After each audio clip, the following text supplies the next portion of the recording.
Who likes music? Our topic is storytelling in Southern music. We can start by looking at folklore, which is, defined by Merriam-Webster, as traditional customs, tales, sayings, dances, or art forms preserved among the people. In the South, folklore is incorporated into many different types of music, ranging from bluegrass to blues to Dixieland jazz. Throughout all of the different types of Southern music, storytelling is a uniting and driving force of their popularity and composition. Southern folk music originated from Afro-American and Anglo-American cultures that were never viewed as pure, but were composed of different aspects of other Old World culture. Folk narratives are split into two categories: folklore and myths and legends.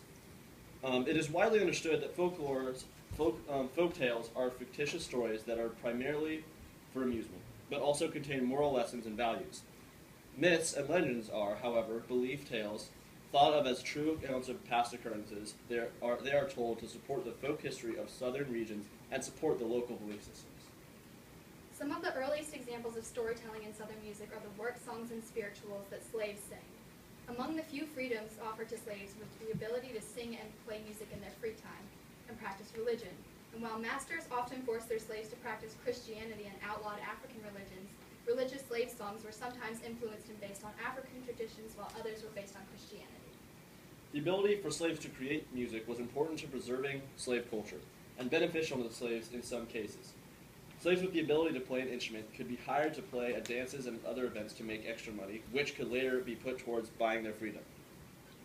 Hand clapping, humming, and stomping were some of the basic instruments that were used for this. Slave songs were able to convey the suffering and pain of work and punishment, while also preserving stories of what daily life was like. The spirituals and work songs of slavery influenced the blues. Blues music originated in the 20s and 30s in the Mississippi Delta. When discussing the components of blues, an extremely important aspect is a loose narrative of suffering and heartbreak, specifically within the African American community. Robert Johnson is an example of a musical storyteller and blues musician. He only recorded 29 songs, but he influenced blues music and is one of the most studied country blues musicians. There is legend perpetuated by Johnson's music that he sold his soul to the devil at a crossroads in exchange for his musical talent. Johnson told stories in each of his songs, backing his lyrics with the mournful, slow melody associated with the blues. The blues got their name from the stories of feeling blue that were conveyed in the music. Stories of poverty, lost love, and longing for a better life filled the lyrics. Blues music is typically written in a 12-bar sequence. Story songs and ballads have a unique structure with a 4-line stanza called a quatrain.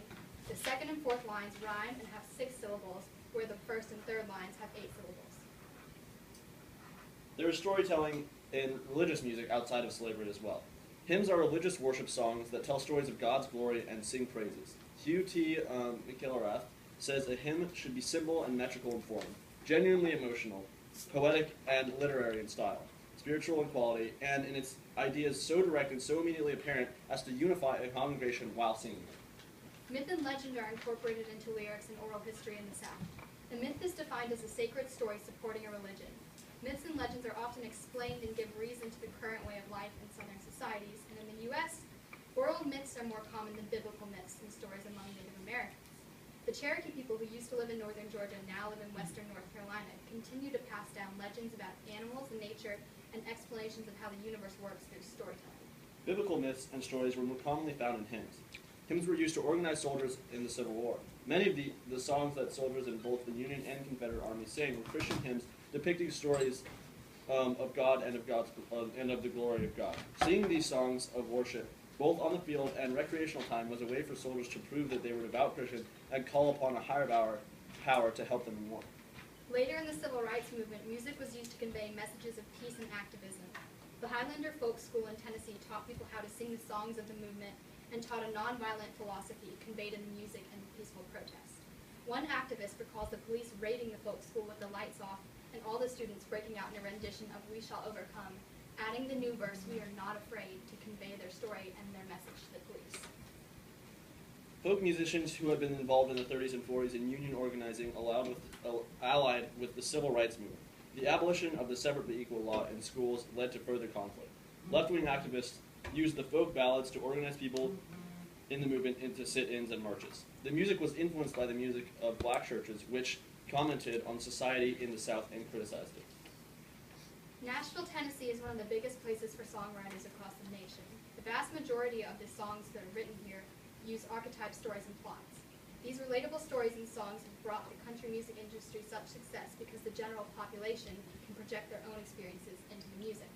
When discussing Southern music, a pivotal group in the early modern rock era is the band. Led by a drumming singer, Levon Helm, their story-driven songs helped give rock music a place in the South. Songs like The Night They Drove Old Dixie Down highlights this specific group's ability to use a story in their music to discuss topics such as the lost cause and other cultural issues in the South. In many genres of music originating from southern United States, the location and atmosphere is reflected in the stories in the music. Songs written about events in the South that are told through story inevitably reveal aspects of the surroundings of their creator. And this goes to show how a songwriter's past is reflected the same way an author's past is in their work. When discussing storytelling in early folk music, the way that a story is told must be addressed. The instruments primarily played with early folk music consist of the banjo, dobro, fiddle, harmonica, and mandolin. The volume and tones of these kinds of instruments lend themselves to lyrical and story-driven music. Bluegrass music is a form of and type of American roots music. It emerged as a combination of jazz and the blues in the early Appalachian country music. Bill Monroe was accepted as the father of bluegrass. This genre emerged around the late 1940s and early 1950s in America when Monroe and his band, the Bluegrass Boys, took the scene by storm. Lyrically, this genre of music tends to be very story-driven and reflect the folklore and local tales of the rural mountain areas it originated from. Bluegrass music focuses on telling stories of love and nature accompanied by a unique style of playing the banjo, fiddle, bass, and guitar. The vocal in bluegrass are typically relaxed and not composed of complicated runs. One of the primary themes in bluegrass is religion, and most groups incorporate gospel songs and lyrics into their sets. One of Bill Monroe's most favorite songs is entitled Crying Holy Unto the Lord. Bluegrass has continued to evolve into newgrass, and a modern example of newgrass band is the Ava Brothers. They combine folk rock, indie rock, and bluegrass in their lyrical and instrumental style.